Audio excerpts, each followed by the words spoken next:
त्यांचं आंदोलन संपलं. सरकारनं सांगितलं की 8 महिन्यामध्ये पुढच्या या संदर्भामध्ये योजना जी आहे ती जाहीर केलेली आहे.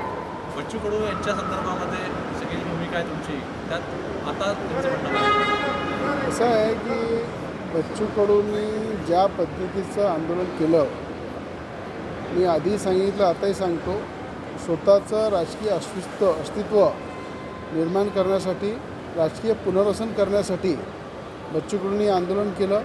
त्या ठिकाणी हिंसक वळण देऊन या ठिकाणी नागपूरमध्ये जो चक्काजाम केला, त्याच्यावर जे कोर्टाने ताशेरे उमटवले की अशा हिंसक आंदोलनाचा कोर्टानेसुद्धा निषेध केलेला आहे की शेतकऱ्यांसोबत कोर्ट आहे, शेतकऱ्यांसोबत मुख्यमंत्री आहे, सरकार आहे, पण कुठेतरी आपलं राजकीय पुनर्वसन झालं पाहिजे.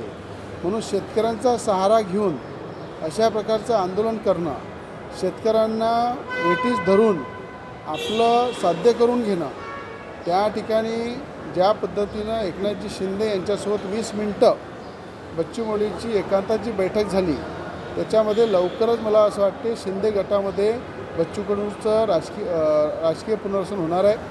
थोड्या दिवसामध्ये तुम्हाला दिसेल की ज्या पद्धतीनं बच्चू कडू गुवाहाटीला गेले, ज्या पद्धतीनं उद्धव ठाकरे CM असताना ते मंत्री होते, अनेक खाते त्यांच्याकडे होते, त्यावेळेस त्यांनी शेतकऱ्याचा मुद्दा उचलला नाही. ज्या ठिकाणी एकनाथ शिंदे मुख्यमंत्री झाले तेव्हा ते मंत्री होते, तेव्हानी शेतकऱ्याचा विषय कुठे काढला नाही. पण आज अचानक पराभव झाल्यानंतर एका शेतकऱ्याच्या मुलांनी त्या ठिकाणी बच्चू कडूचा पराभव केलेला आहे. आणि आपल्याला सगळ्यांना माहीत आहे की अचलपूर मतदारसंघामध्ये जो व्यक्ती त्या जनतेला न्याय देऊ शकला नाही, त्या जनतेशी खोटा बोलला, शेतकऱ्याची फसवणूक केली, आता शेतकऱ्यांची साथ घेऊन त्या ठिकाणी स्वतःचं राजकीय पुनर्वसन करण्यासाठी आंदोलन होतं. त्यावर कोर्टानेसुद्धा ताशेरे उमटवले. सरकार पूर्ण शेतकऱ्यासोबत आहे. मुख्यमंत्र्यांनी वारंवार सांगितलं की शेतकऱ्यांची कर्जमाफी आम्ही करणार आहे, त्याच्यात कुठली शंका नाही आहे. पण कर्ज 32,000 कोटी रुपये सरकारने दिल्यानंतर आज मला वाटते 1117 कोटी रुपये हे अमरावती जिल्ह्याला सगळ्यात आधी, म्हणजे अमरावती जिल्ह्याला मिळाले नुकसान भरपाईचे.